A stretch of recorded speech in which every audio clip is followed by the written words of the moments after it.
Chaos Gate Daemonhunters is set in the Tirtaeus sector, a cluster of star systems quite distant from the Grey Knight's home base of Titan. You're promoted to acting commander by the ship's veteran purifier, Brother Ektar. Your mission's expected to be routine, and all of those plans are, of course, changed abruptly when an Imperial Inquisitor arrives on board to commandeer your ship and send you off in search of evidence of an impending plague.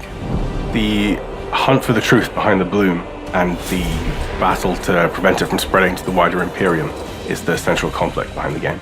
The Baleful Edict is your strike cruiser. It acts as a mobile base of operations as you travel around the sector fighting the bloom's corruption. Each section of the ship gives you access to different systems that you'll need to manage over the course of the game.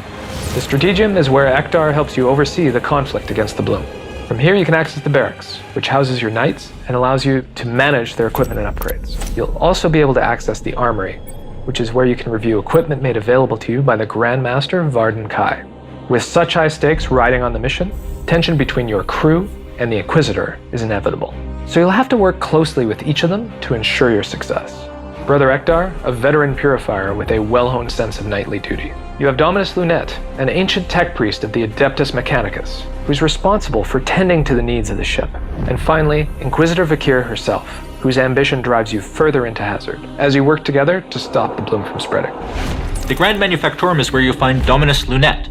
As the ranking tech priest, she's responsible for overseeing repairs to the Edict systems, things like power generators, the warp drive, gun batteries, and more.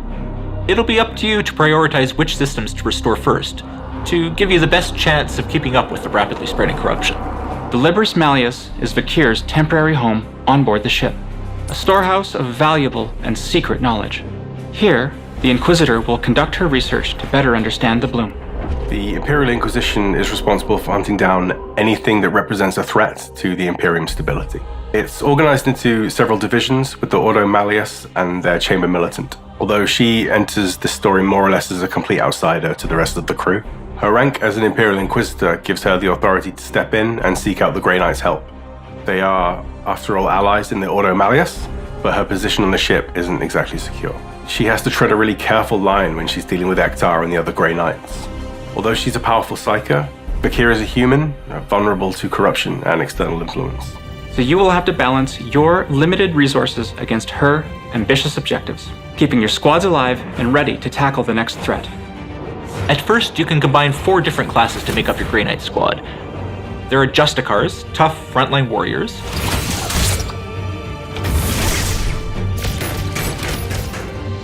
Interceptors, fast and mobile skirmishers, Purgators, they're heavy weapon specialists, and the Apothecary, a powerful healer and support unit. As the game progresses, you'll open up access to an additional 4 specialized classes, each with their own unique abilities and tactical options to diversify your squad.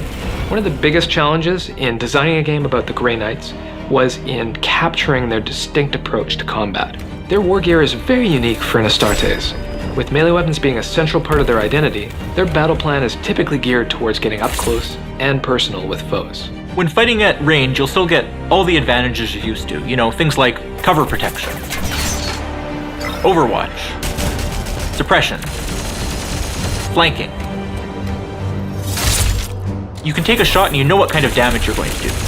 But our precision targeting system opens up a ton of options for getting down and dirty in melee. To us, that meant giving you tactical incentives to break from cover and charge through hordes of enemies.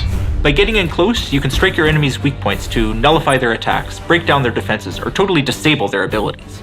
Stun an enemy, and you open them up to a brutal execution that can give your whole squad a momentum boost to continue the assault. And that doesn't even factor all the extra war gear, master-crafted weaponry, and psychic abilities that will open up even more tactical options.